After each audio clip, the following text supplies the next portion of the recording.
Hello, hello, hello. We are back. Hello. Midday Back. episode. Back we are.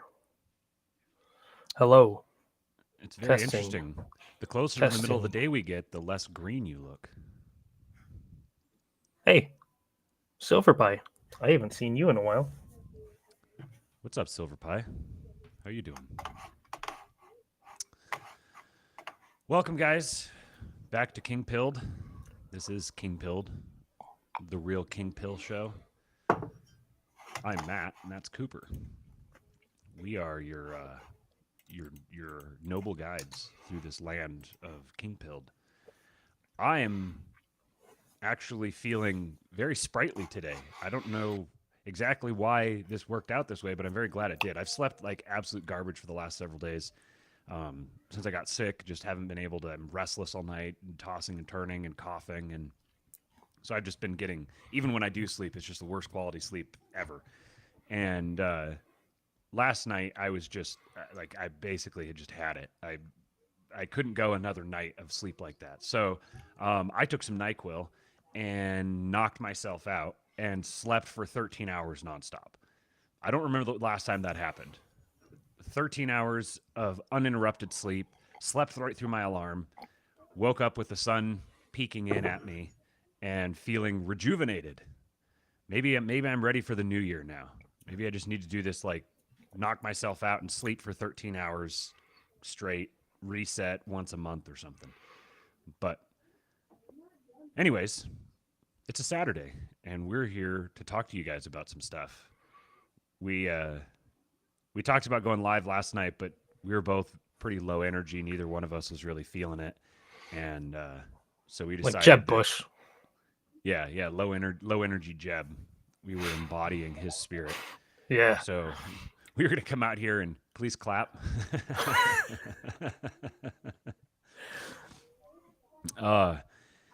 Do us a favor, all the if you're watching on YouTube, do the YouTube stuff, like, subscribe, share. Those things really help us. We're starting to notice our numbers ticking up a little bit. One of the things, as our numbers have ticked up, our subscriber percentage, there's like a number for the minutes that you have that watch the channel, how many are from subscribers and how many aren't. Our numbers have been ticking up, and that number has been going further in the direction of the subscribers. So it seems that people who do watch tend to subscribe. But what we need is to get it in front of more people who are not subscribed. You know, Go ahead. I kind of like Jeb. Like I feel towards Jeb the way I do like an abused child or like a dog that's been kicked a lot and is really skittish. Like it kind of pulls on your heartstrings a little. You're like, you poor thing. You're kind of cute. Like he grew up in the shadow of his older brother, and then like he never got to be. No, Anything, I don't right? care about any of that. Just that he got annihilated by Trump, and it's just been a joke ever since. Please clap. Once upon a time, he was like it's very weird to think about this, but I don't know, 8, 9, 10 years ago, something like that, he was like the big up and coming name. He's the one that everyone was talking about as like basically the shoe-in for president. He's obviously going to be the Republican nominee.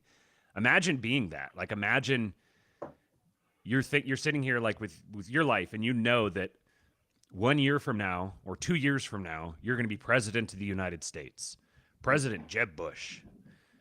And then you just get absolutely, like, not just humiliated, you get turned into the most humiliating meme of all time.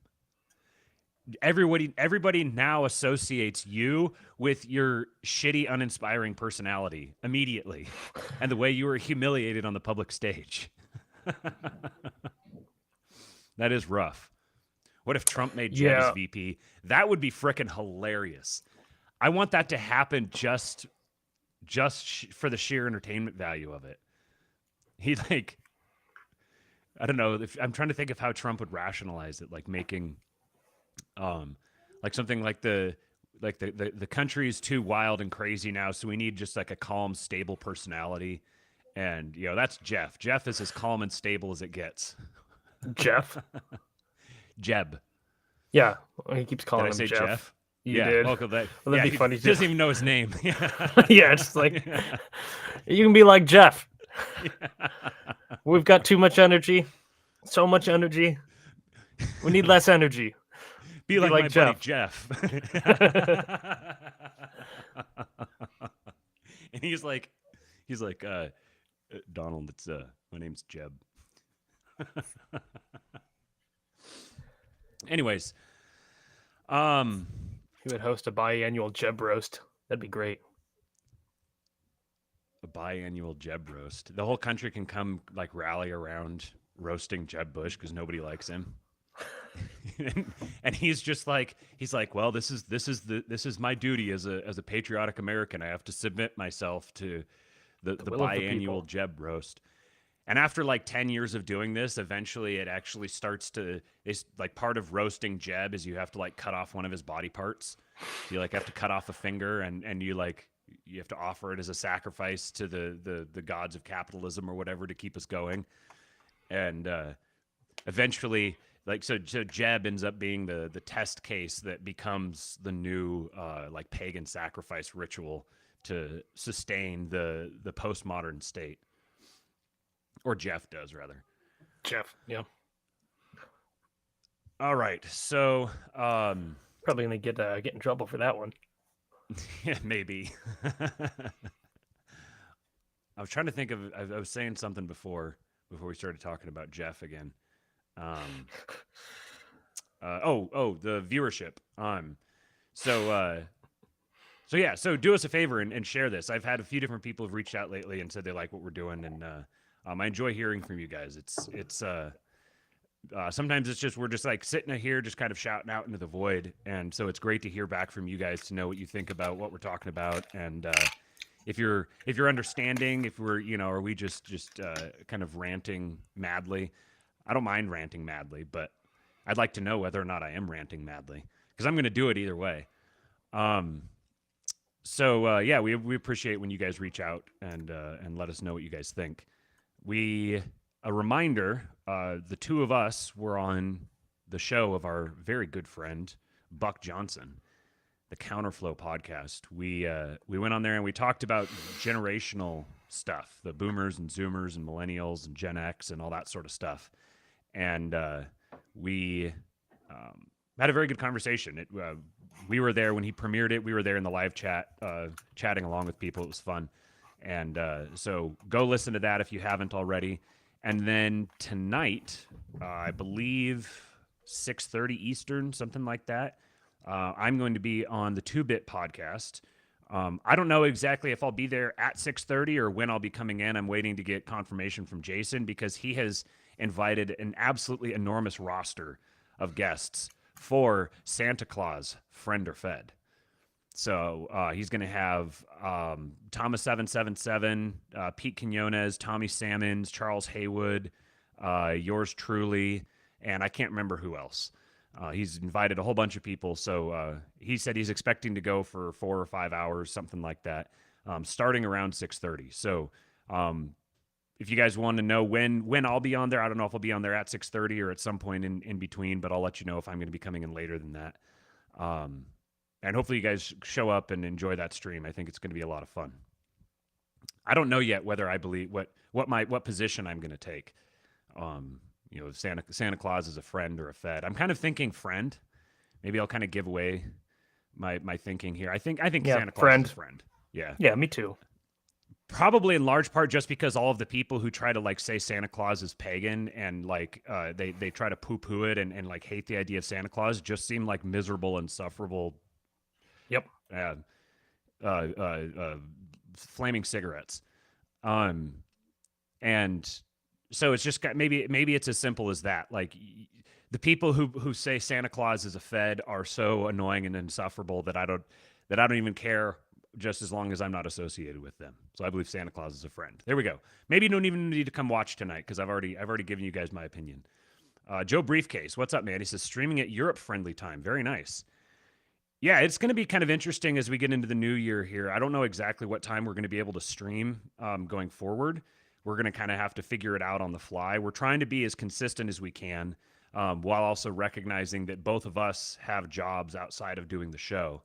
And as long as if the show was like paying all of our bills, then we could stream whenever we wanted. We could stream multiple times a day. We could do it as we could do anything. For All now day. though, yeah, all day. Yeah, I would totally do like a 10-hour nonstop stream. Like invite a whole bunch of people to come and just sit here and just stream nonstop for like 10 hours. I would totally do that. Unfortunately, we have jobs otherwise, and this show isn't paying the bills, at least not yet. So, yeah, as soon as we get into the new year, I'm thinking we're probably going to have to start streaming like early afternoon. It's going to be kind of hit or miss because Cooper doesn't always know when he gets off work, and then I'm going to be probably working a lot in the evenings. So we'll see. But hopefully, you guys can bear with us at whatever time we end up landing on. I've heard the most important thing is to just be consistent. Whatever you do, just try to do it always at the same time and be predictable and consistent. So we're trying to do that to the best that we can. Let us know for you guys, like what sort of time do you prefer? What works best for you? You can either comment in the live chat here or just send us a tweet or something later on to comment on the video. Let us know what's the most. How do you consume the show? Do you listen afterwards via podcast? Do you sit here for the live stream while you're at work? Do you come back and listen right afterwards? How do you go about? How are you encountering the stream? How are you listening to it? I'm very interested in all these analytics and stuff. So if you could let us know, that would be great. All right. So we've got kind of two broad subjects here today, but they sort of connect to each other. So the first one here is not directly related to the title. It's more just an opportunity for Cooper and I to feel good about ourselves because we're very insightful. So I'm reading from if you're not watching on the video, I'm reading from a Twitter thread that I encountered recently from a guy named the Flumer King, or @TrumpWasHere. And hold on, I've got a cough. So he says this won't be new to readers of Moldbug or of Eugipius. I don't know who this person is. A science denialist, according to Chelsea Clinton. Okay, so anyways, so this person has a large Twitter following. Maybe I'll just follow him. And apparently they've talked about this sort of things. He says, this won't be new to readers of Moldbug or of this person, but it's interesting how Joseph R. Biden's dementia causes the coalescence of a perfect microcosm of these issues. I didn't notice it until this other person, Errata Rob, forced me to think about the phrase Biden's DOJ. President-elect Biden's feebleness and inattention are manifest. This makes him not a mystery, but a perfect test case for how the administrative state evolves its ideology. Biden is clearly not the decider of anything material, so others are executing the office of the president. Obviously, this isn't. He's not like making a profound analysis here. He's establishing the baseline that we can all agree on is the obvious reality. I do think it's interesting to think about this phrase, others are executing the office of the president, and what that means precisely, and that's what he's going to get into more. I'm not focused on precisely who they are, or whether Dr. Jill or Mr. Klain has the upper hand at any given moment. I do postulate that they are legion. There is no single secret president. This seems extremely plausible. So the entity we call Biden is best understood as a group without an official demarcation. The best analogy is a soliton, a particle physics term for a coherent, self-stabilizing wave packet. Now, I will say that from having been consuming Austin Whitsitt streams lately, I'm becoming I don't know, how would you say this? Like an anti-quantum mechanics person. I'm beginning to buy into the idea that quantum mechanics is pseudoscience. But I will humbly suspend my disbelief to embrace his theory here about the particle physics, a self-stabilizing wave packet thing called a soliton. Individual members of Biden, let's abbreviate that as MOB, can propose actions for Biden to take. I'll also drop the scare quotes here and after, and we'll refer to the human as Joseph R. Biden if that unlikely necessity should surface. How do MOB, or members of Biden, how do MOB choose a desired action for Biden? They seek the intersection of their personal preferences with what is possible, i.e. with what can gain consensus within Biden. And most crucially, how do MOB choose which actions they will consent to? what will gain the stamp of consensus? If the mob are strongly ideological, this might dominate their decision. But in the main, they wish to avoid losing face or losing the currency of trust. Therefore, they will almost always support the proposals they expect others to support and the converse. This recursion immediately collapses in the familiar way. Every member wants to be the best yes man. They stabilize the soliton. Next, what ideology emerges from this decision process? There are two ways to demonstrate loyalty: unstinting support for recognized allies and unbending opposition to agreed opponents. So Biden will never withdraw a nomination or replace a failure like Mayorkas. Even if they're unhappy with the result, no mob can propose or support a course correction without appearing disloyal.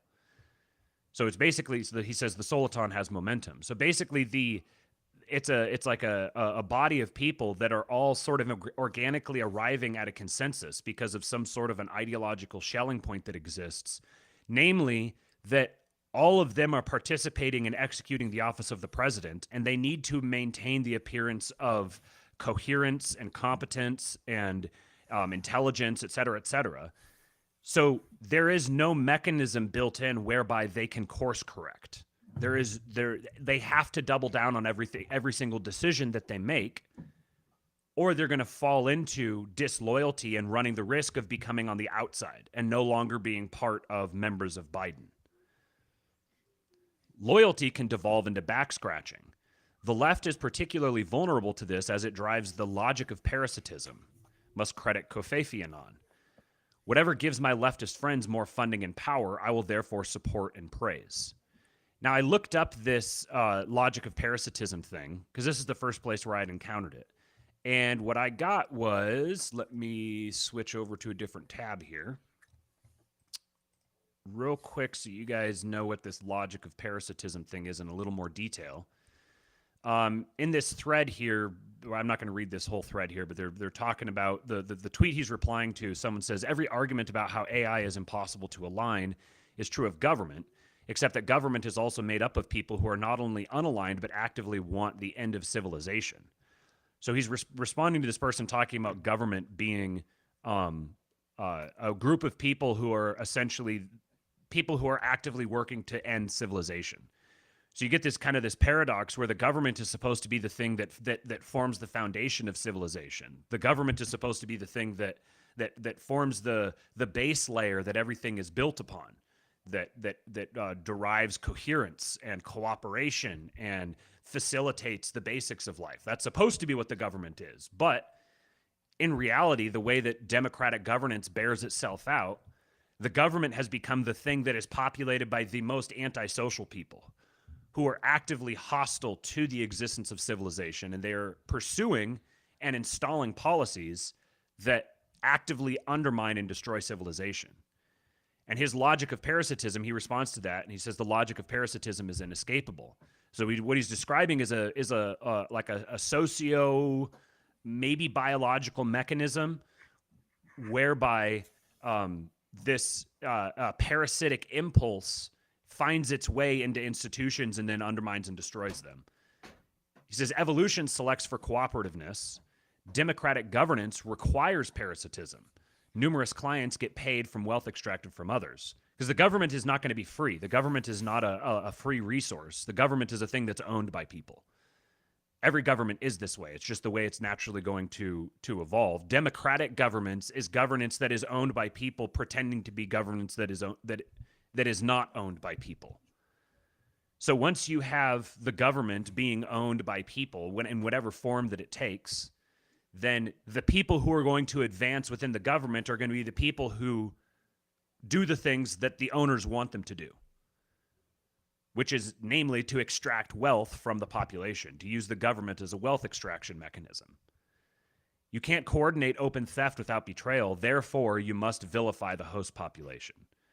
So with these premises, you could actually derive from the initial starting point of Western democratic governance, you could actually derive the present situation by the natural outworking of human processes. That we would get to the point where we would have a government that is actively hostile to civilization, actively seeking to destroy civilization in the anarcho-tyranny sense, and specifically that they're going to be actively hostile to the host population. You see this in the demonization of anything that's traditionally been considered American. It's all being constantly demonized and torn down and warred against. This is an inevitable outworking of a liberal government, because liberalism itself is fundamentally predicated on resentment. It's resentment and hostility toward the natural hierarchy of the world as established by God. Liberalism was a continuation of the Protestant Revolution, seeking to deracinate and strip people of their fundamental identities, to put them all into a big giant soup of disambiguated, a melting pot, of disambiguated personalities. Just create a big beige blob. So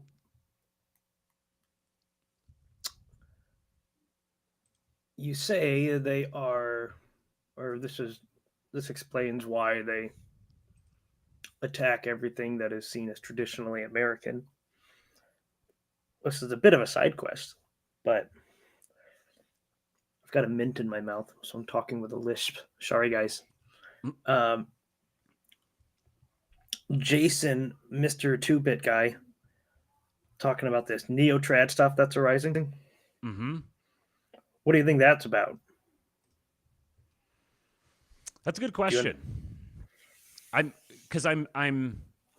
seeing it. He predicted it, and ever since I heard him predict it, I started seeing it. Yeah. But I don't remember exactly why he predicted that was going to be the case.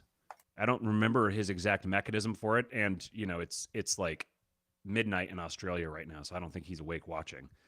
So he's not here to explain for us. We should wake him up. Yeah. So I think I have his number. I'll just start calling him incessantly. Wake up his daughter at like 1 a.m. Hey, buddy, remember how you have a really big stream to do today? I figured you didn't want to sleep beforehand. I figured you wanted a really pissed off, grumpy baby the whole time. And probably a pissed off wife. But yeah, right. But like, you see, you had this really autistic idea that we need you to explain right now. Right. Because we're in the middle of a stream, so. Yeah. We can't keep going until you explain it to us. I'm trying to make a point here, and I can't until I.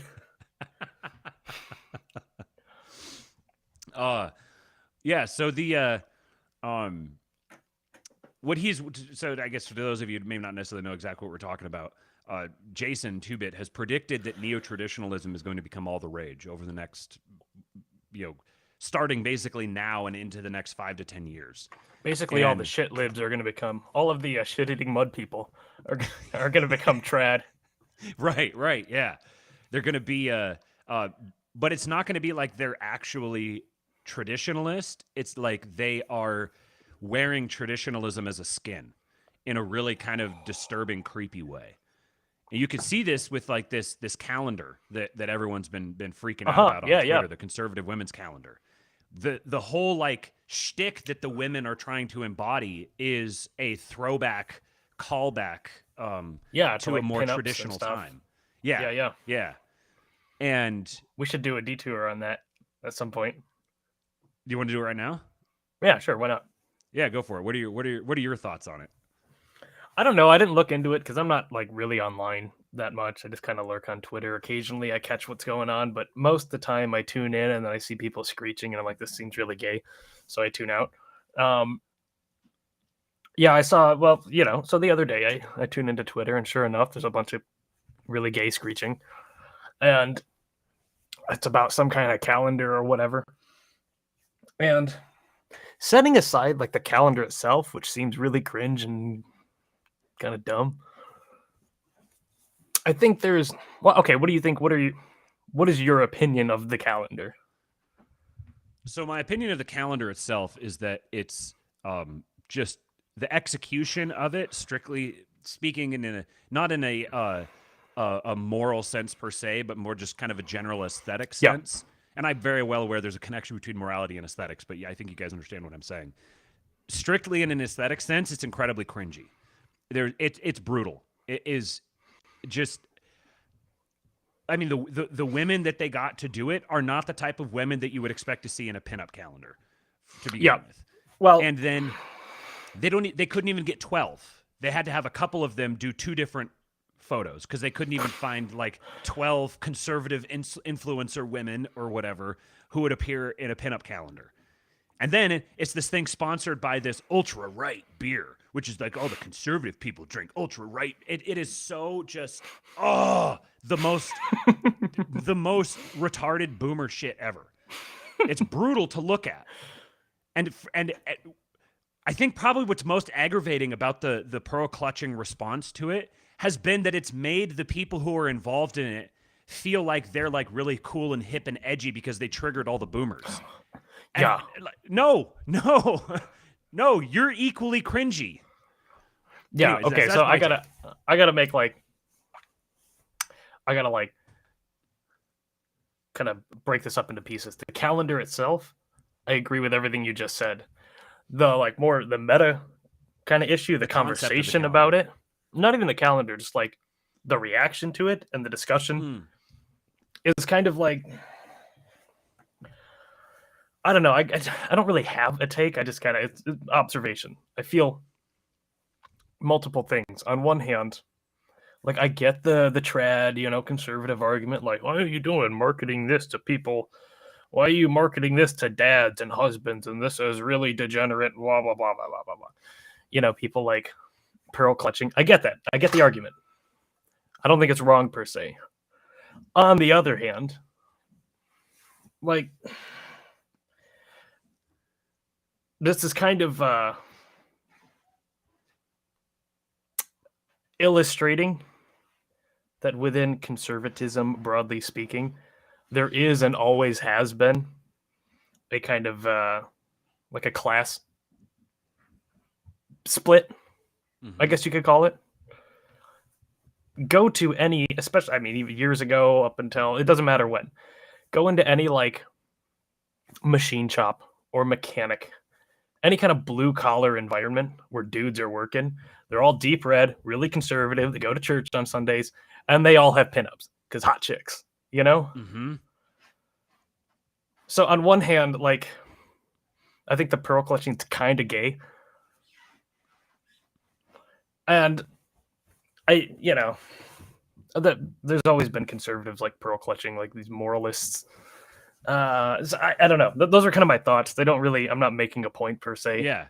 That like, I grew up blue collar, working around blue collar people. Still to this day, I go into shops. That's what I do for a living.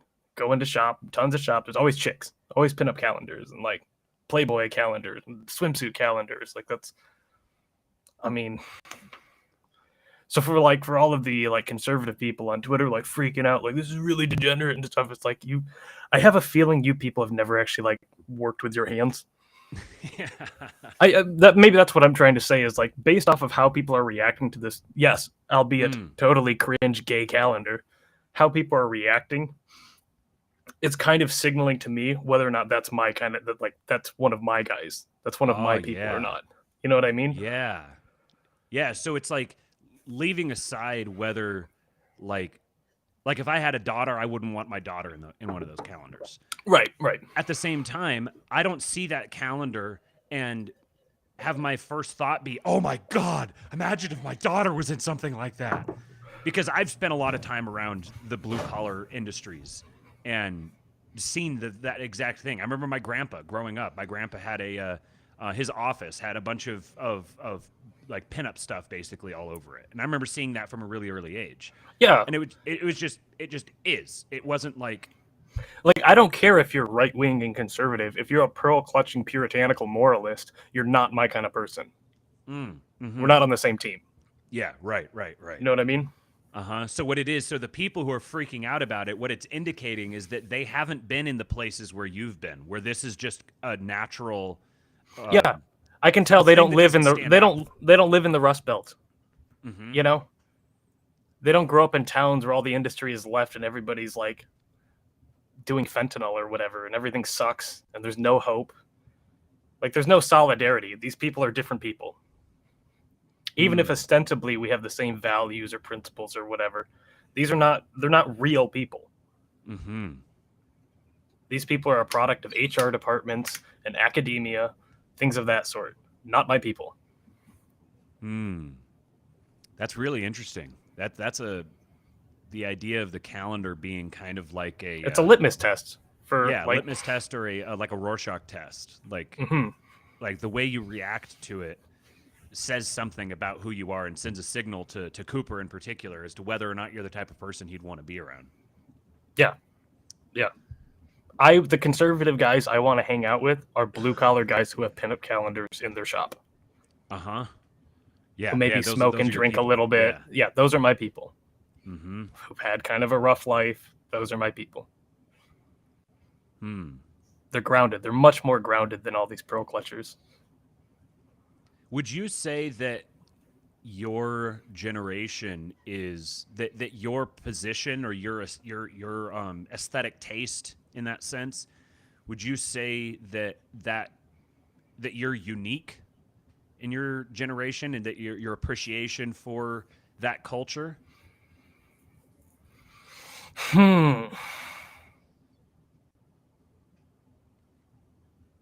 I don't know, because I'm kind of a shut-in, so I don't have a really big sample size to pick from here. I don't know. I haven't really met anybody else who has, but I haven't talked about this with anybody really, but I haven't met anybody else who seems to share the same sentiment, other than, like, I don't know, that is my age. I don't know. Most of the guys I'm working with who work in and own shops are not my age. They're all like older. Most tradesmen are older. So they kind of come in from a previous era. It's kind of like, I don't know. I'm trying to capture the aesthetic. There's something, to me, kind of romantic about driving through cities like Battle Creek or something like that used to, or like Detroit and things like, I hate going to these places, but there is something like just aesthetically, though it's all covered in blight and falling apart, there's something kind of like romantic in a dark sense when you look and you can see like what was once a great factory, and you see all the industry and you see all the metal and the machines and the railroads, and it wow, this was a place of real production and wealth and energy. So there is kind of this nostalgia for that you can see.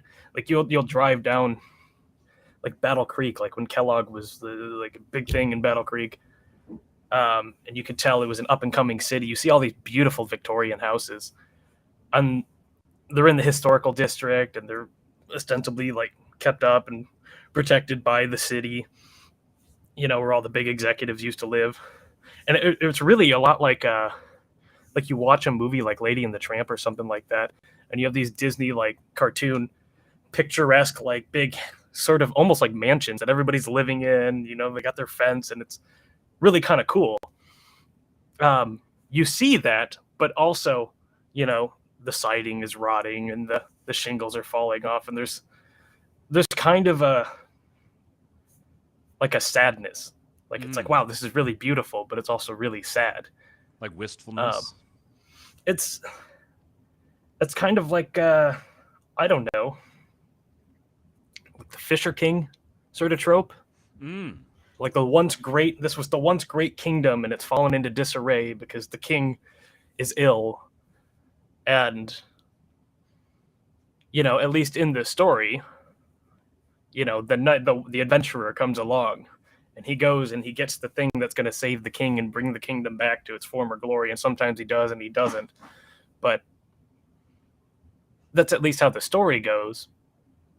But I think in reality, at least for a lot of these cities and towns that you drive through in the Rust Belt, in the back of your head, no knight, no adventurer is coming.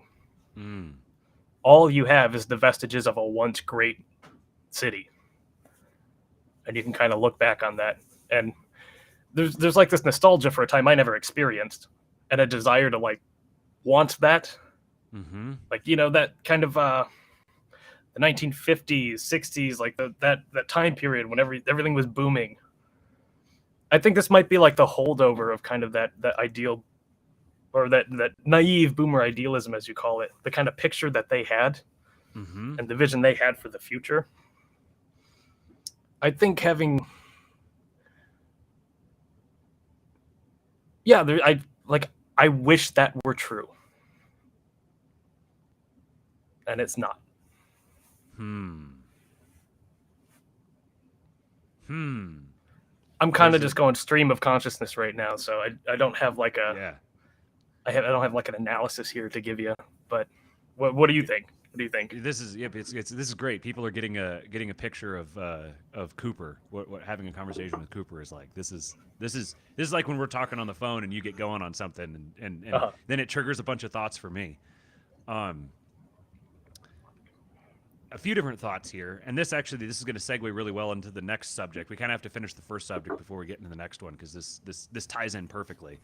Um, my I think it's interesting noticing it's kind of like the moment of vulnerability or whatever within the Zoomer psyche, where so much of the Zoomer psyche is built up around not displaying vulnerability. Everything has to be layered in irony and meta, and you can't take Yeah, if anything you because if you're seriously. serious or poignant or sincere, you're actually seen as like it's I'm suspicious of you, Yeah, you're gullible. because You're it feels like when someone's being sincere or poignant or heartfelt, um, it feels like propaganda. mm, It feels like someone's trying to con me. Someone's painting this picture, this bill of goods they want to give me, and my eyes are telling me that this is never going to happen, and your vision fell apart, and look at all the blight, everything's rotting. right, and you're still you like. It's like when you see like a post-apocalyptic movie and there's Yeah, like this wasteland post-apocalyptic is and then you'll get like there's like a TV that's on nearby. It's like got cobwebs and stuff all over it, and it's showing like a commercial from the past society, but it seems completely absurd because you're in this totally like destroyed barren wasteland, but you've got this vestige from the past society that's like, oh, happiness and optimism and very yeah, cheesy and like corny. Jailhouse Rock or something is playing, and Right, right. Elvis is, dun, dun, and you're like, it seems fun and Uh-huh. glorious and exciting, or like The Great Gatsby or something. And that's what really drives, I think, the sense of nihilism. Like, this gets into the next subject that really drives the sense of nihilism of it's not just seeing hopelessness around you, it's seeing hopelessness around you while being mocked by a hope that feels unattainable. That's a good way of putting it. That's a good way of putting it. Where it's like the Hmm. people who are still running the show keep wanting to sell the American dream that's been dead for decades. Yes. Yes. Everyone, there's that like what happened in 1971 or whatever. Like there's like so many very clear trends began at that point. That was such a huge turning point in history for people for I mean trends of innovation, financial trends, psychological trends, sociological trends, divorce rates. I mean, there's so many different things that all you could plot on a graph that sharply change in like the end of the 1960s, beginning of the 1970s. We should do a show about that sometime and like list off all these different things and make connections between them. And I the just heard a different really theories, and maybe the different theories about yeah. what brought them about. Because I like, if you want to take shots at the libertarians, they would claim it had to do with the gold standard, right? Mm-hmm. And they would reduce everything down to that. I certainly think that didn't help, but Right, I right. think it's the issue is much more like fundamental and probably spiritual more than anything else.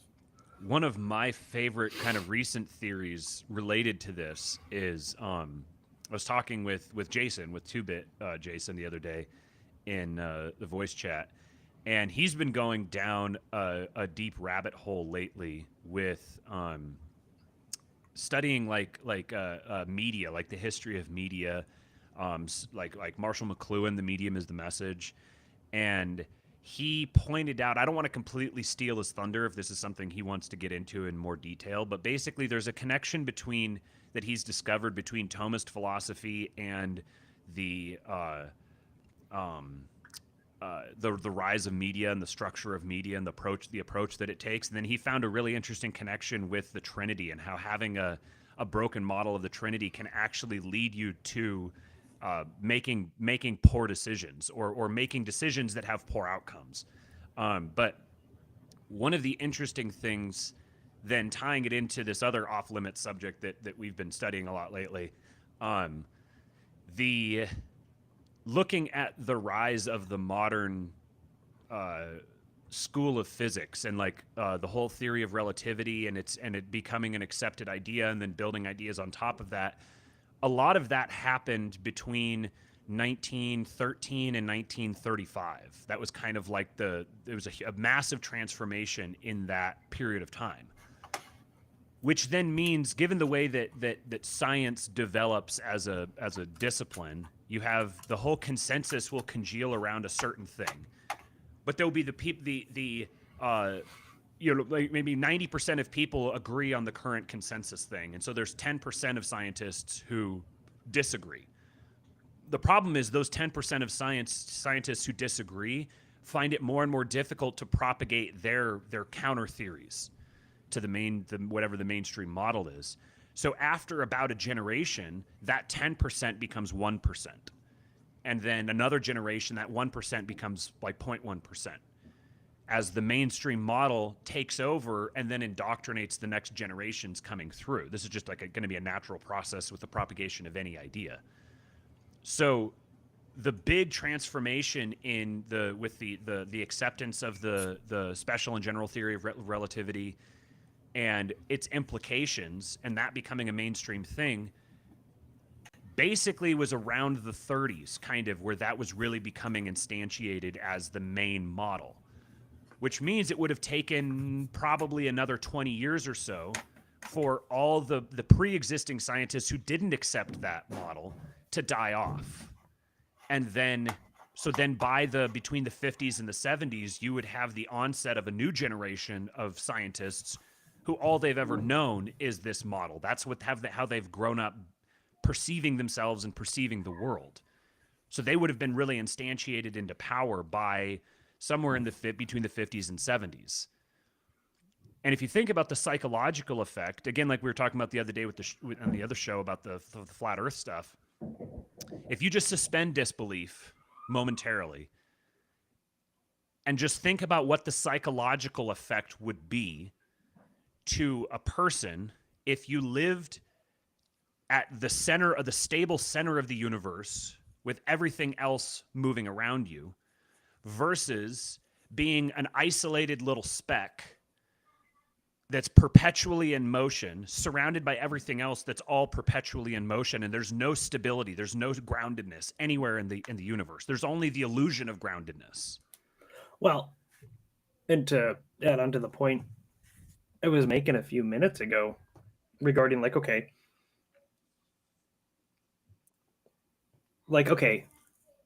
the Zoomer generation, we're still you have the people who are ruling trying to offer certain images or beliefs or systems as being the case or as being the ideal that are clearly not the case, like the American dream, for example. And the sort of wholesale rejection of that, because my generation has grown up seeing all of that as bullshit. And I think this also explains the rise in certain theories and schools of thought. For example, okay, so you explain, right there, setting the conditions, when you frame the world in that manner, the cosmos in that manner, yeah, all you're going to do is set the stage for nihilism. And that is exactly what has happened. And then now you have this generation who sees the whole past, 50 to 70 years as being basically bullshit. Mm-hmm. I think that kind of explains why you see a movement towards more traditional beliefs, And yeah, traditions. Also, the rise of how would you say it? Like taboo topics, Mm-hmm. kind of getting a foothold, like flat Earth being another one, denying certain historical events. If you catch my drift, Uh-huh. um, everything is called into question. Hmm. Which I don't know how you like. Obviously, Right. that would be what happens. Like Which it's is what literally it it's was the theory predicted of by some relativity. people. Yeah, exactly. When you set the most fundamental explanation of the world, the physical reality or whatever, is just relative.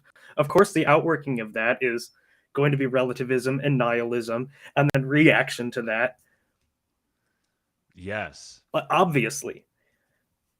Okay, so let's put a pin in that for just a second because this is the perfect segue into the second half of the stuff we're going to talk about today. But I want to finish the first half. So put a pin in relativity leading to nihilism, leading to a counter reaction to neo traditionalism.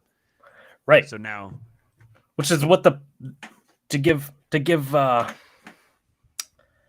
don't know, to give the devil his due. This is what, yeah, the existentialists and then the postmodern neo-Marxists, they were totally right. uh-huh. Right. Yeah, their what was it? They Their leaned into it and analysis, their thought it was a prescription. good thing Exactly. or whatever, Yeah. but yeah, they saw the way things were going and like, this is what's going to happen, and sure enough, that's exactly what happened. And of course, and that whole phenomenon was all correspondent with this, like what Bush Pandown said here: Civil Rights, Immigration Act, gold standard, hippies and Marxists entering universities. A lot of fallout from the end of the '60s. You have the rise of the whole psychonaut culture with people doing psychedelics, which is a ego death is going to create this sense of relativity. We're all The God, nothing is dude. real. Um, and then you have the Frankfurt School that's doing the same thing in with ethics and logic and like so you're seeing a complete breakdown and destruction of everything that is real. Everything is being made illusory or subjective or relative, and there is no solid grounding for anything. So of course the obvious natural consequence is going to be that you're going to have a generation that arises that doesn't believe in anything. And if Right, you don't believe right. in anything, you have no meaning. Yeah, because if everything gets, like, I don't know, reduced down to just competing narratives, that's what everything gets reduced to. Everything is just narrative. Okay, well, at some point, people are going to react against the narrative, Yeah, I'm gonna live in my own fake narrative then. If everything is narrative, I'll just make up my own. or I'm going to question all of your sacred cow narratives Uh huh. because every other part of this narrative has been bullshit. So why not, you know, this thing or that thing or that thing? Right. Okay, so to this thread that we started off with, talking about the members of Biden, you have this logic of parasitism. We got the description of that. Essentially, whatever gives my leftist friends more funding and power, I'll therefore support and praise. Continuing with the thread, he says, and Biden is incapable of initiating anything bipartisan or supporting a bipartisan measure when it carries a taint of republicanism. You're getting this extremism now that characterizes the Democrat. I'm going to keep saying it, the Democrat Party. The extremism when anything that even remotely has the slightest taint of republicanism on it cannot be accepted. It has to be rejected wholesale outright. Because for a mob, members of Biden, early support for a nonpartisan issue carries risk of being perceived as aiding the enemy. The blob swims left. Though other blobs, like Trump's loose cloud of grifters or the never Trump goblins, etc., swim in their own direction, only on the left does this merge seamlessly with the logic of parasitism so that ideological drift enhances power. Because there is no real loyalty, the perception of loyalty is assiduously maintained. Because there is no real ideology, Biden as a whole has a near complete ideological filter. And then a guy here, Matthew Mickelson, replied to him and said, superb analysis. I might add that various mobs are more equal than others, i.e. Obama, Rice, etc. The mobs are also ensconced in a strata of their own class, within and without government. They move in unison like sardines or starlings. really this whole thread for me was a build up to this particular response for this guy from this guy. So that the mobs, the members of Biden, and you have other mobs as well, members of where you have the figurehead, and then you have the people that form their like inner circle. They have a strata of their own class that's both within and without government. They move in unison like sardines or starlings, based on minute signaling information transmitted by the lead fuses or birds. It takes on the appearance of a hive mind, but it's more like individuals with the same background, all subject to the same stimuli, leftist media, acutely sensitive to ideological signals. That was the part that I really wanted to highlight. You get this vision of like you've seen starlings flying, where you have the big flock of birds that's zooming along, and then all of a sudden, like as one giant unit, they pivot and go a different direction, and pivot and go another direction. They've studied how this works, and you've got like the birds at the front are basically sending signals to the birds at the back that they pick up on immediately. They're acutely wired in together, so they function as a hive mind, even though it's just a bunch of individual units. It's not an organized conspiracy. It acts as an organized conspiracy because it's a group of individuals who are following the same signaling mechanism. What's interesting with this to me, number one, is it reinforces the idea we were talking about the other day about Red Caesar being a persona versus being a person itself. There may be a person who is a Caesar, but the way that person comes about is because the spirit of Caesarism, so to speak, is alive and begins manifesting that person. And then that's how that person is able to take power and maintain power and use power, because there are a bunch of little micro Caesars that have his back, essentially. So the Caesar is not someone that arises and then transforms everyone into Caesarists, if you want to think of it that way. The spirit of Caesarism exists and begins to manifest the person who then embodies that persona and serves as the signaling head of it. They become the tip or the point at the top of the hierarchy, who is responsible then for the way that their behavior manifests to people who follow them. This is why the person at the top of the hierarchy holds the most responsibility. That's also why they have the most power, because power and responsibility ultimately and eventually meet. They go together. So the other thing I think that's interesting with this is if you recognize this dynamic, I don't have the answer to this myself, but I'm saying here's a way where you could find the answer. If you recognize that these members of Biden are actually beholden to their role more than they own it. They've gotten themselves into like a suicide pact, essentially, where none of them can abandon ship and operate as their own independent unit without risking running afoul and being thrown out and losing their power altogether. So it's like they're all necessarily bought in, and they all have to follow whatever the mob dictates. They're ideologically beholden to the role that they're in. If you recognize that, then you can begin manipulating them. I don't know exactly how you would go about that, but you can start creating events and taking control of messaging in such a way that you force them into a reactive posture.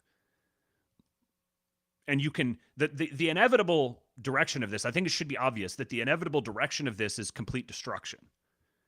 You don't get a dynamic like this that lasts and thrives. It's steaming toward destruction. The question is how many of us are going to be dragged along with it, and at what point is there going to become some type of an alternate institution, a parallel government, that steps in and fills the vacuum of power being left by these people steaming off a cliff. And if you're gonna, if that vacuum of power is ever going to be filled, then if we don't want to steam off a cliff with these people, then it has to start with. There's nothing else we can do. We have to start building whatever is going to be the next thing, and that gets us into the second half of the show today. Yeah. Do you have any other thoughts on that, Cooper? Mm,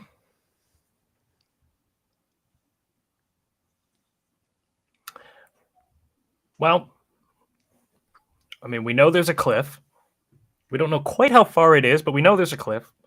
And we've got this group of lemmings that are running straight towards it. That's about all I have to say. So just like, I don't know, try to turn a different direction, go away Right. from the cliff.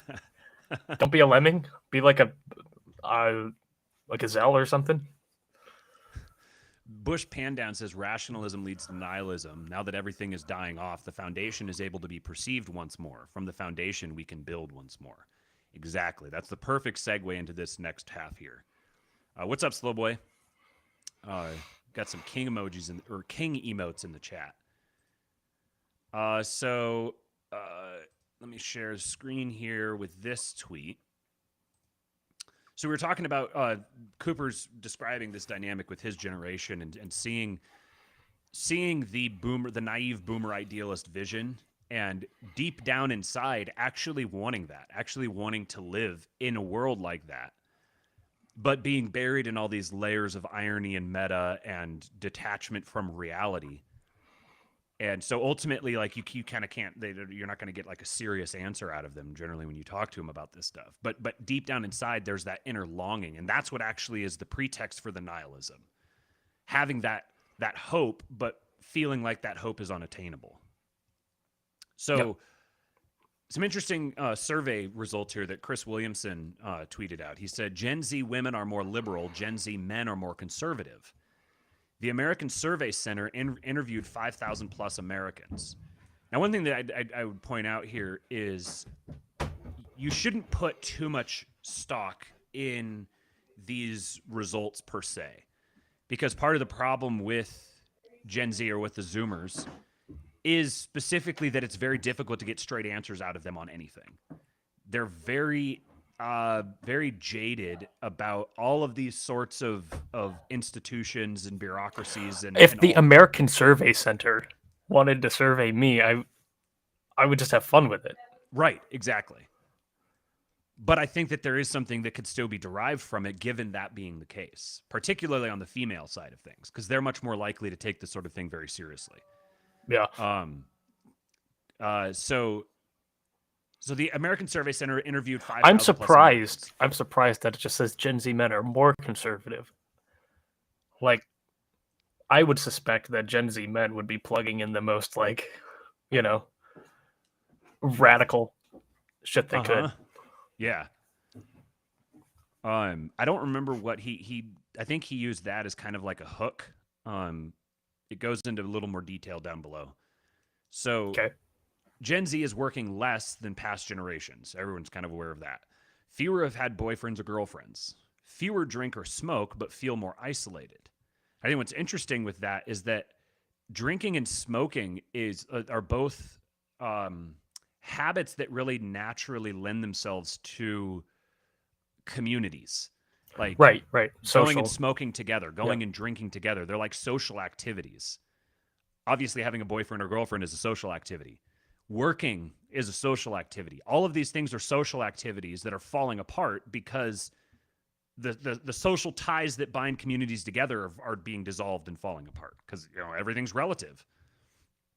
They're less likely to have spent time with friends as teenagers. 7 in 10 play video games. 1 in 3 Gen Z women are LGBT. Now, there's a statistic for you. 1 in 3 are LGBT. Now, Cooper had an interesting parallel for this. So when I talked to him about this earlier, I don't know where I heard this, but like at least this idea or the seeds of it are not like I didn't come up with this. Like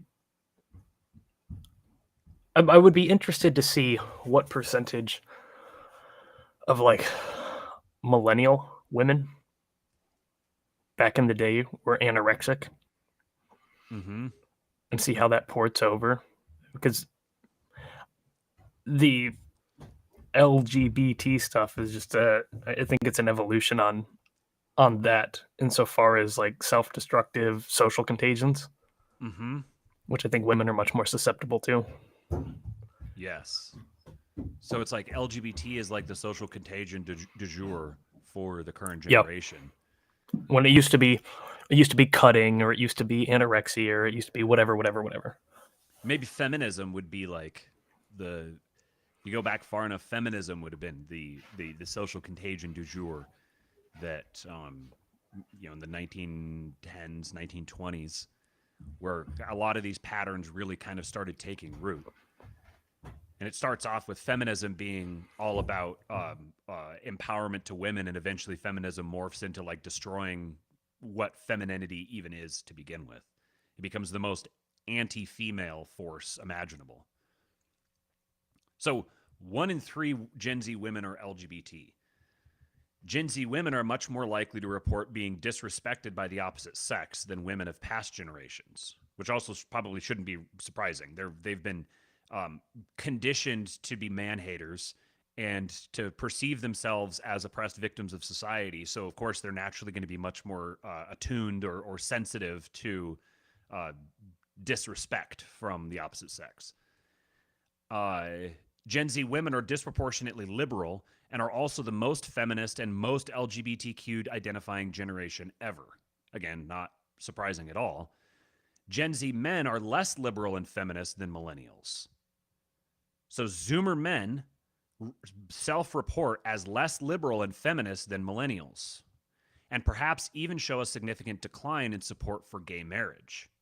Now, this is very interesting because, as we've talked about before, it's not that it's not that men have to hold frame with respect to women. It's that men do hold frame with respect to women. Women naturally follow men's frame. The question is whether men are going to hold an accurate frame or a true frame, and whether or not they're going to do it competently. If we're seeing a pivot, if we're seeing a shift toward more conservatism and more anti-LGBTQ impulses from Zoomer men, if that's a true phenomenon, then the natural consequence of that is that future women are going to exhibit the same shift. Lemmings. Yes. This could be the underlying explanation for the neo-trad stuff. Right. You're starting to see a revival in that sentiment because you get men who do not want to be longhoused. They're resistant to the idea of being longhoused, even as they're being longhoused.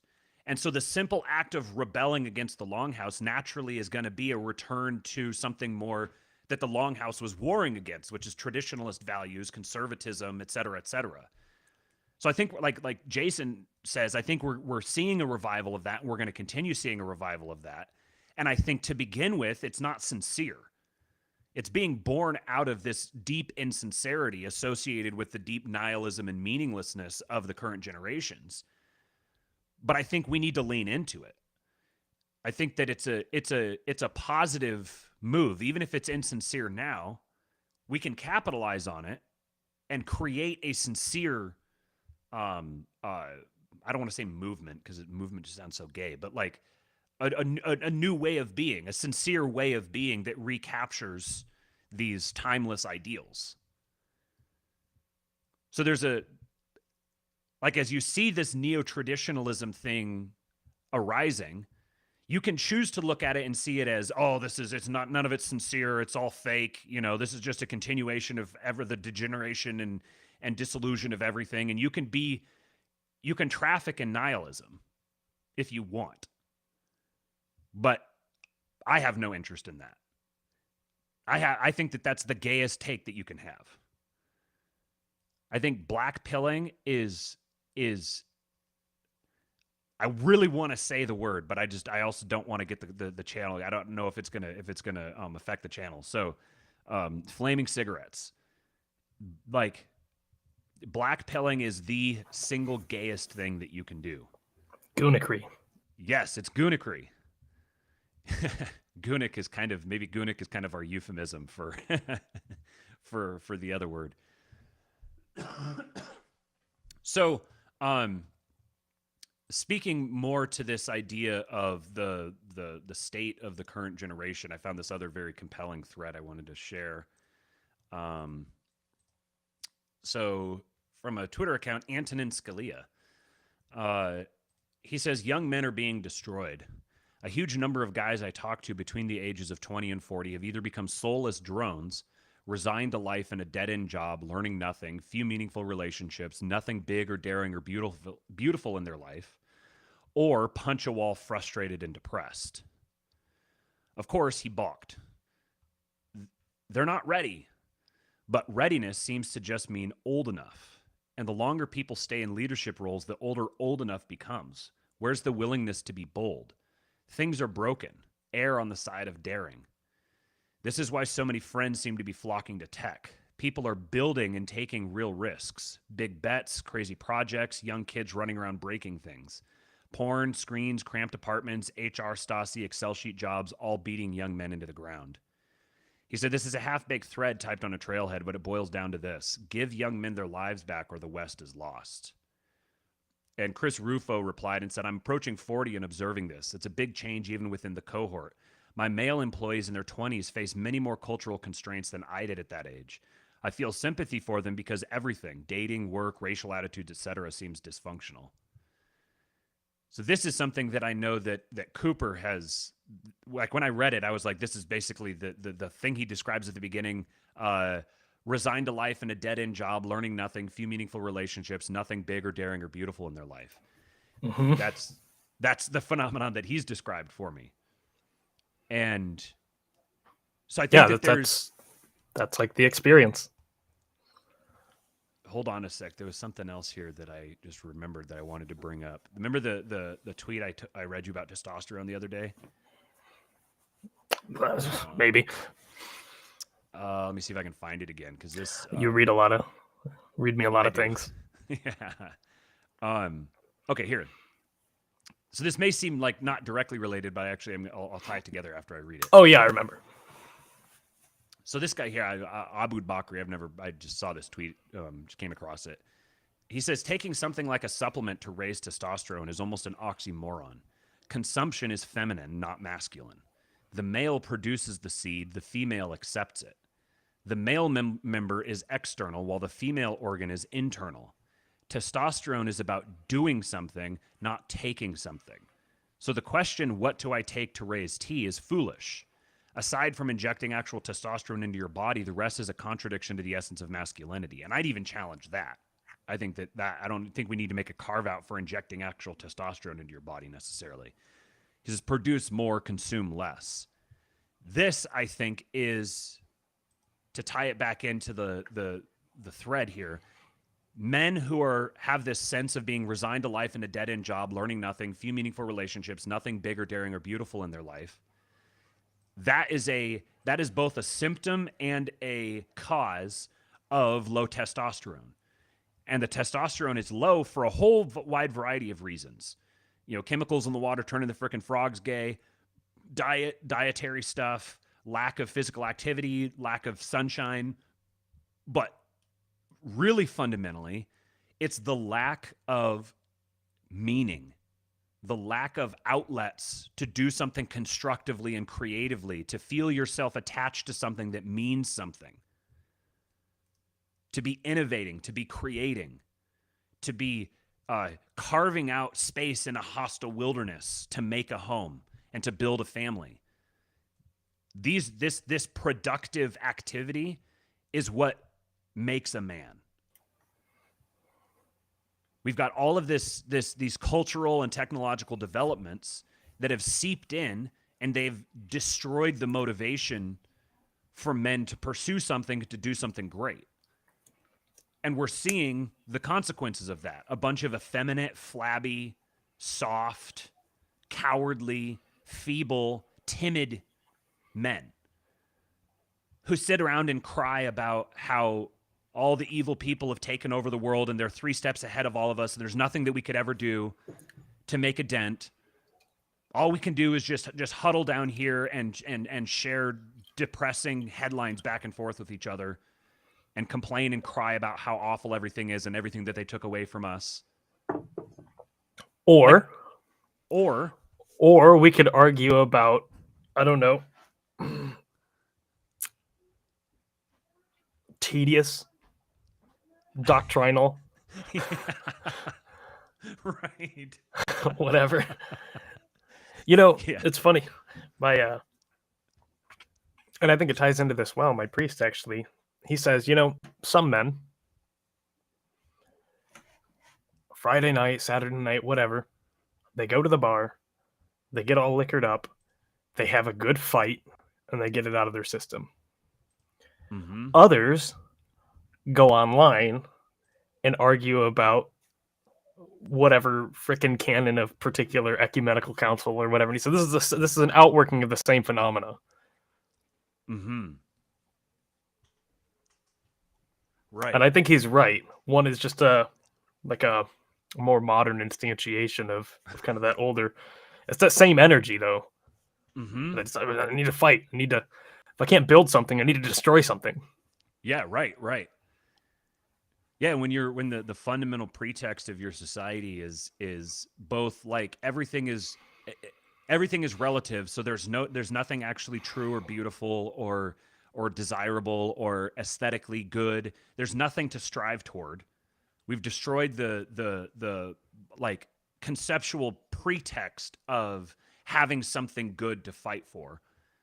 And yet at the same time, we're going to like rigidly control the behavior of men and subject them to perpetual suspicion, and they're by being masculine fundamentally you're toxic, and you no matter what you do you could just accidentally stumble into something that completely destroys your life just by dint of you being a man.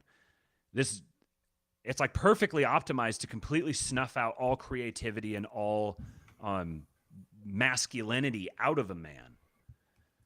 But then to respond to that by just crying about it and boo-hooing and just pointing out how we live in a gynocentric world and there's women who control everything, or it's the Jews that do it all, the Illuminati are the ones that are standing in the way, we just can't ever do anything.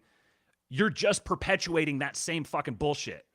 So the message is you need to go to the bar and start fighting. You need to get into bar fights. Yeah, go get into bar fights. Yeah. You heard it here first. King Pilled says, go get into bar fights. I mean, honestly, it'd probably be better than Yeah. arguing in the pod. Yeah, go get in a bar fight and then go sit in jail overnight and sit there and contemplate it. Like this is like for some generations this is like commiserate with the other losers who right, yeah. got picked up drinking beer at the quarry. Yeah. There's something like that male camaraderie though is such a big deal. Like having other men who bust your balls, who go get into trouble with you, and then you guys sit there and you take your lumps together and develop that camaraderie and that fundamental restlessness that drives men toward creativity and production. That it's kind of what the that's part, or the pinup calendars is part of that. Yeah. One time, Xavier and I okay. So there was in our town, there was a building that used to be an elementary school, and it got repurposed as the new city hall because the old city hall was like kind of worn out and stuff like that. But in the time before it got repurposed, it was in between where they were fixing it up and doing stuff with it to make it the new city hall, but they weren't using it yet. Well, and Xavier and I and a group of our buddies, but specifically Xavier and I, had this great idea that we were going to climb on top. And, on top of the school and do some parkour or whatever, run around. Parkour. And, yeah, do parkour. Doing gainers. And sure enough, someone calls the police because we did it in the middle of the day. And the police come and we get in trouble, and Xavier eventually gets taken just to his house because his house is like 2 blocks away. So he got taken directly home. I got taken to the police station. And then I got picked up from there. But the thing I resent the most about that whole that whole experience of getting arrested and all of that is that Xavier wasn't with me. That they took him home. Because it would have been cool. Like, that would have been an even better story if he and I both got taken to the police station and our parents come in and we're sitting there like, okay, we did something kind of dumb.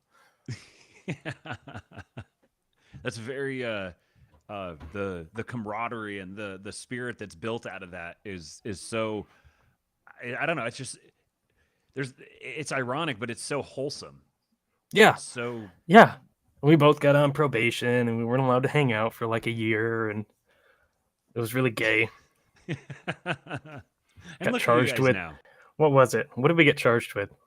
Trespassing and malicious destruction of property. Because apparently we dented something while we were up there, like a pipe or something. And it sounds way cooler than it actually was. We were just up there walking around. Think about that. Like once upon a time, you would have just some security guard would have been like, "Hey, kids, get out of there. Go on, go home." And all right, well, whatever, Yeah, we had the whole police force there. There's not a whole lot going on in our town. We had like 10 cops there, and we were getting pushed up against the police car. And yeah, there's the HR millennial spirit driving the police behavior. We have a police force that's now, and I was trying to talk to the distorted feminine spirit that embodies the this. men. So I'm sitting there and I'm up against a police car, and the one cop, we'll call him Officer Jones. That's not his name, but Officer Jones is giving me, he's yelling at me, giving me a mouthful. And I'm sitting there, yes, of course, yes, Officer Jones. And then he's like, it's Sergeant Jones. Oh, okay. Oh. Sergeant. Clearly, you're very secure in your manhood. Uh-huh. Yeah, some teenager has called you officer, and that wasn't good enough for you. No, it's Sergeant. Thanks for the super chat, Brush Pan Down, $4.99. He says, the men-women dynamic in the U.S. is troubling. American men need to find a solid Orthodox church and work on themselves first. Lots of good European and I don't know which, is that Russia, that flag, and Russian women? White, red, or white at the top, blue in the middle, red on the bottom. I don't know my flag. I think so. Joe Briefcase says, a lot of the Zoomer men I know never had experiences like that. To me, that's one of the big reasons why they're struggling. Yeah. Yep. This is the ultimate outworking of helicopter. And I only had a couple like that. But then I think of, my parents who tell me their stories, and it's just like every day was an experience like that, Uh-huh. Yeah. I remember in college going out with buddies and getting drunk and then driving. So I went to college in Eastern Washington. So it's fairly remote. I was in Walla Walla, and there's a golf course that's out a ways. It's kind of, you have to drive a little bit to get out to it, so it's fairly remote. It's a very high-end golf course. I mean, it's like $200 a round to play there. And so we would play sometimes because we were part of the college golf program and stuff. So we were familiar with it out there. We got drunk and a bunch of us drove out. There's a gate up at the top that we had to stop at. We got out and we hiked all the way down to the golf course, just absolutely hammered. And we went out onto the 9th green, and we all stood around in a circle and peed in the cup and filled it up to overflowing. And then we hiked all the way to the 8th green, and we did the same thing there and hiked to the 7th green. We went all the way around the first 9 and peed in all the cups. And then left and went back up, got in the car and drove away. And then we found out later on that they were trying to find out the people who had done it. They caught them on security cam, but they couldn't identify them because we were too far away from the cameras or something like that. But going out and doing that with your bros is just there's just something that was so satisfying and wholesome about it, even though objectively going and peeing on a golf course in the middle of the night because you're hammered drunk probably isn't the greatest thing to do in the world. But having gone through it and done it and everything, I'm still buddies with all of those guys. We're all still friends, and we share the memory of that. So I think it's kind of like delinquent behavior, and it's it's not something you want to encourage, but kind of it is something you want to encourage, Right. You want young guys to go get into trouble. You just don't want to get into too much trouble or do anything that's going to destroy their lives. But you know, Because ultimately, that spirit you need to have that masculine spirit of pushing the boundaries, because that's where you get innovation.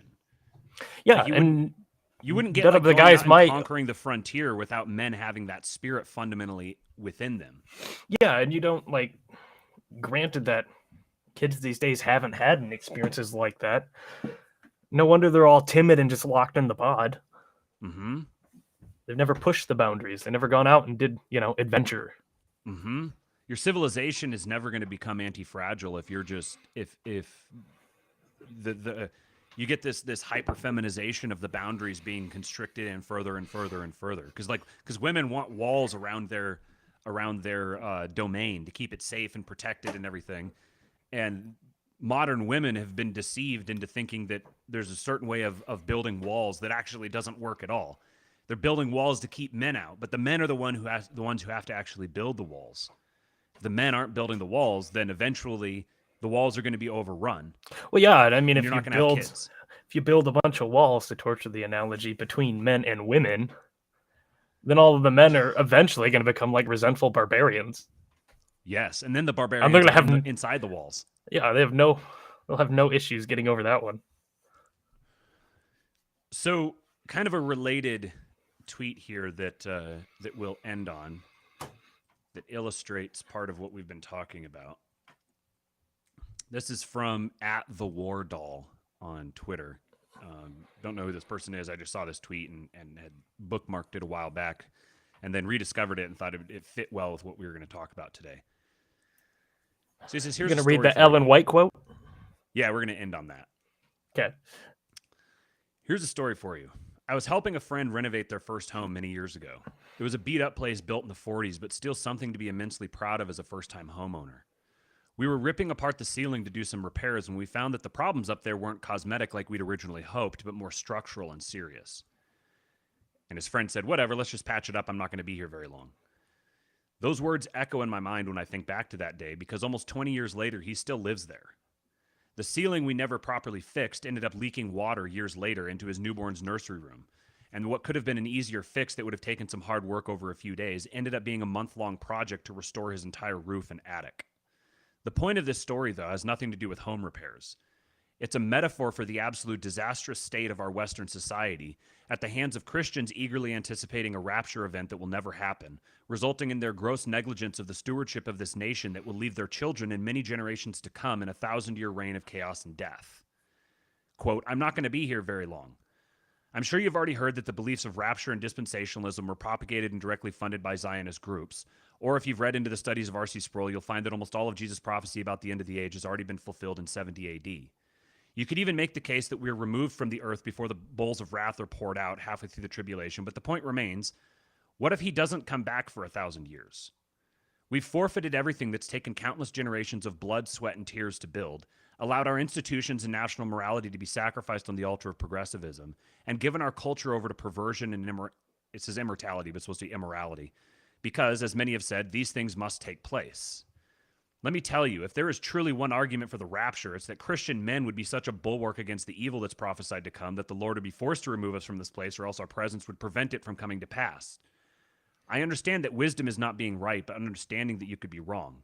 He may come tomorrow to establish his earthly kingdom for the 1,000-year reign, and I would rejoice if he did. But I'll say this, if we are to survive and if our children are to have any hope for a future, you better dig in, stack up, and fight like he's not coming back. Now, obviously, whoever this guy wrote this stream, we are not necessarily completely aligned theologically, and I'm not highlighting that for the discussion on the rapture, dispensationalism, all that sort of thing. You don't want to spurg out? We could spurg out.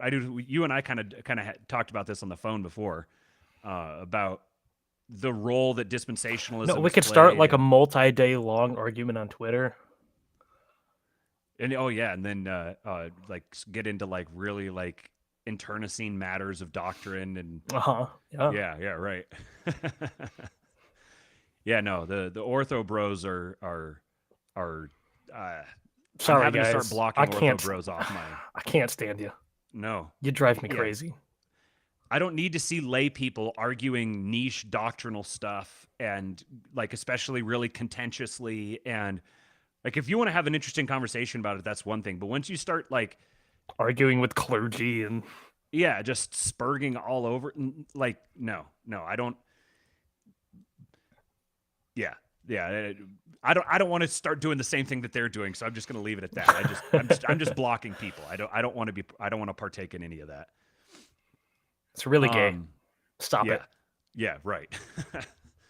What I do want to highlight here with this, the point he's making, is it's something that I've seen throughout a lot of particularly Western Christian circles. This was the thing that drove me away from the Adventist church when I was what church I was a part of for the first 20 something years of my life. It was this. It's a very like neo-Gnostic, like hyper obsession with the fact that we're in the end times, so to speak, and that the end of the world is coming. And Jesus is going to return, and we know there's going to be lots of bad things that happen. And so when we see bad things happening, then, oh, that's just a sign. That's a sign of the end times. We just, we just need to basically huddle down, and things are just going to get worse and worse. And it, bullshit to that. I'm just so fed up with people who think that Christian praxis is either perseverating on all the forces of evil in the world or hunkering down and praying and huddling here fearfully and just waiting, oh, hopefully Jesus comes tomorrow, hopefully he takes us away from this evil world. This isn't a Christian perspective. No. There is no basis whatsoever that you can find for huddling down and burying your talents in the dirt and just letting the forces of evil run amok throughout the world. Christians were the OG colonizers. Christians need to be colonizing technology. Christians need to be colonizing societies. We need to be the group of people who are building and producing for a future that is most likely going to come. Because if you sit on your ass now and you don't produce anything of value, you don't pursue greatness, you're not involved in innovation in science and technology, and if you're not engaged in that practice, what you're doing is you're dooming your children to be subjugated by the same forces, but worse. Yeah, good luck with that at the Last Judgment. Right. Furthermore, it is really I don't think any of the Christians who hold to this kind of perspective would articulate it this way, but the implication is there that, oh, if we just kind of hunker down and we don't do anything, then it'll just get worse and worse and worse, and that'll speed up the timeline, and then therefore God will be forced to come, Right. It's a really magical, idolatrous way of thinking. Mm-hmm. Right. That you can force God's hand. It's the opposite of people who thought you could build heaven on earth, Right. You're You're treating just it taking like the opposite side of the coin. Yeah, it's like a magic that if you do just these right things in the right way, you can force God's hand and get what you want out of him. Yeah, and trying to create heaven on earth in like the utopian movements, that didn't really work. So maybe if we all just give up now, then he'll be forced to come back. Yeah. Oh, that's a really good point. It's a reaction to the utopianism is now nihilism. It's like this world doesn't matter, and this is why I think it's neo-Gnostic, because it's like this world itself doesn't matter. This world itself is going to burn, and it's all going to fall away, and we're in these corrupt, pathetic bodies now, but sooner or later we're going to have bodies of light, and all these like bizarre heresies that are heresies. The world is good. God created the world and called it good. Our job as Christians is to exercise dominion over the earth. We're called to take the gospel And that doesn't just mean go tell people things and try to change their minds. There's a reason why Christian churches were built on top of pagan temples. Because we're colonizing this site. This site that was taken over and occupied by devils, we didn't just cast the devils out, we built a church on top of them. This is what Christianity is. And I'm fed up with the neo-Gnostic nihilist impulse to just wallow around in sadness and hopelessness and completely dispense with this world and just perseverate on the world to come. So in addition to getting into bar fights, you need to take your King James Bible, set sail, climb the ice wall, and go colonize new lands. Yes. Now we're Take talking. the gospel. Yeah, right. Interestingly, I do think that to dabble our toes back into that flat Earth thing again, the idea of thinking about like the psychological impact of living on the globe as it is like, okay, now we've gone around the whole globe. There's nowhere else to go unless we go out into space. And the only way to get out into space is you somehow have to have access to vast, enormous sums of wealth and basically the only way you're ever going to do that is by it's like raising the barrier to entry for further colonization. The gospel was taken to the ends of the earth. Well, do we have to go to the ends of space now too? Well, I guess I can't just build a rocket and go out into space. So I guess all we have to do is just get in line and funnel through the cattle pen as people are trying to build rockets to go to Mars or whatever. But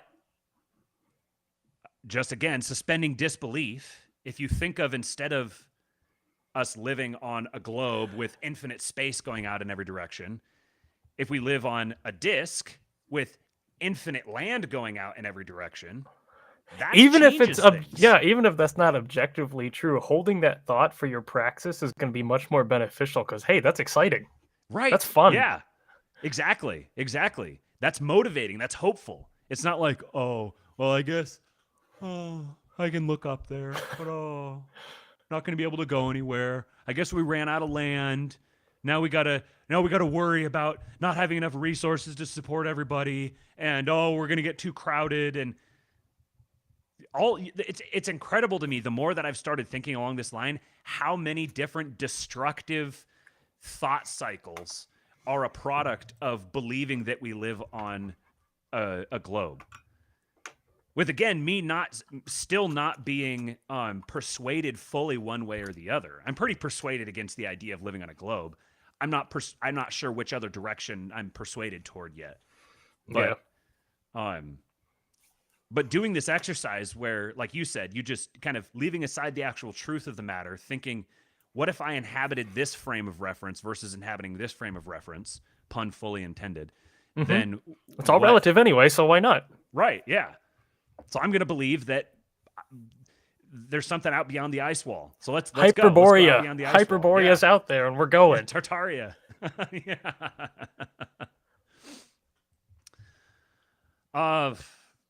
I guess, okay, so I'll leave you guys with one last, we're at a little over an hour and a half here, so we should wrap.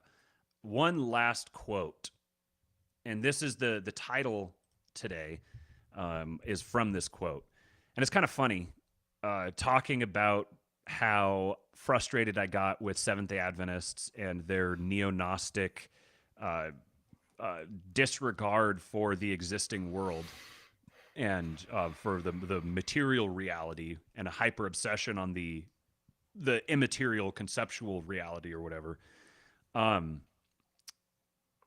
This quote was ringing in my ears. I've just been thinking about this quote for a while. The greatest want of the world is the want of men. And I was trying to remember where I heard that. I was trying to remember who said it. So while I was thinking about the content for the show today, I decided, I was like, oh, that quote will be perfect. I want to find out who said that. And so I searched it, and it turns out that it was Ellen White. Ellen White, very bizarre prophetess of Seventh-day Adventism. Um, Even she cult actually had a leaders are banger. right every now and then. What's that? Even cult leaders are right every now and then. Right, yeah.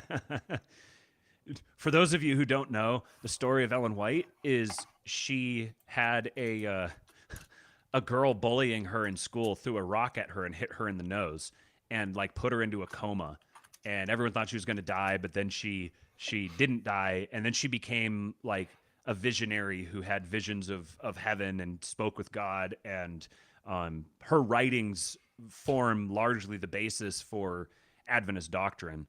Even though if you talk to Adventists, they'll say, well, no, no, no, no, we hold scripture to be, they're sola scripturis. We hold scripture to be above Ellen White. But when we need to, Ellen White will function equivalently to scripture for us. We'll go substantiate our positions from her writings. She's acting as like, I don't know, the church fathers. Yeah, the church mother, I suppose. What's up, disgruntled docs? But this quote from her, it just so happens, is an absolute banger. And it used to be when I rediscovered it was from her. It brought back a whole bunch of memories. Like I think I used to have the whole thing memorized because it was a huge motivating quote for me. But let me share the screen here and I'll read it real quick. And we'll just end on this. She said, "The greatest want of the world is the want of men. Men who will not be bought or sold. Men who in their innermost souls are true and honest. Men who do not fear to call sin by its right name. Men whose conscience is as true to duty as the needle to the pole. Men who will stand for the right though the heavens fall. But such a character is not the result of accident. It is not due to special favors or endowments of providence. A noble character is the result of self-discipline, of the subjection of the lower to the higher nature, the surrender of self for the service of love to God and man. The youth need to be impressed with the truth that their endowments are not their own. Strength, time, intellect are but lent treasures. They belong to God, and it should be the resolve of every youth to put them to the highest use. He is a branch from which God expects fruit, a steward whose capital must yield increase, a light to illuminate the world's darkness. Every youth, every child has a work to do for the honor of God and the uplifting of humanity." So we'll just leave you guys with that one. Banger. I think this is probably our last episode before the new year. Next time we talk to you guys is most likely going to be in 2024. So thank you guys for a good 2023. We look forward to, we've got some really interesting plans actually tied into a lot of the stuff we're talking about today. We've got some plans that we're working on. We'll share them with you guys at the right time. But tonight, Santa Claus Friend or Fed over on 2-Bit, starting I believe at 6:30 Eastern time. Bookmark that and go watch that. I'll be on there with a bunch of other interesting guys. And anything else you got to add, Cooper? I will be playing D&D tonight, so I will not be tuning in, but I'll catch it on the replay. Nerd. All right, see you guys.